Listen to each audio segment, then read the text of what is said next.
I don't know much about my birth mother, but I like to think of her as a strong person. She was strong enough to do the right thing. She could have chosen to discard me or try to keep me, but she knew she wouldn't be able to give me the home and the family that I needed. Some people view birth mothers as weak or selfish, but really they take themselves out of the equation completely and selflessly do what's best for the unborn baby. I'm only 27 now, but when I look at my life up to this point, I'm amazed to see God's hand in my life. My parents weren't able to have kids. They tried for 7 years, but God put the right people in the right place at the right time, and they made a decision too. They chose to take somebody that didn't yet have a home and a family, and they chose me. And incredibly, after that, they had my brother and my sister naturally. I grew up in a home that was just full of life, full of laughter, and most of all, it was full of love. And if my parents would have never told me I was adopted, I never would have been the wiser. They had the same love, compassion, and discipline for all of us kids. Music has always been a huge part of my life. I don't remember getting in trouble when I pounded the piano keys with my toy hammer. They were just happy that I was happy.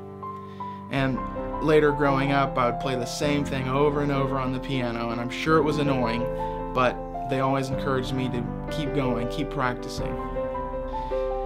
I wanted to be 100 things when I grew up, and my parents never said no to any of them. But I ended up choosing music and going to a college for music.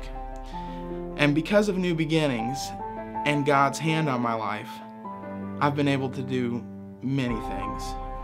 If my birth mother hadn't chosen adoption, I would have never been able to lead 18,000 students in worship at a national youth event. I would have never been able to play on and produce records. If she hadn't chosen adoption, I wouldn't be a music minister at a church today. And if she hadn't chosen adoption, I wouldn't have met my wife, and we wouldn't have our beautiful boy. 27 years ago, I was the very first baby born into this world because of a ministry called New Beginnings. And yes, I'm thankful that my birth mother chose life, but I'm equally thankful that there was a place for my mom to go, find love, find direction, and find hope for both of our futures. This isn't only my story, but it's the story of over 600 that have been born through New Beginnings, and the untold stories of countless babies yet to be born.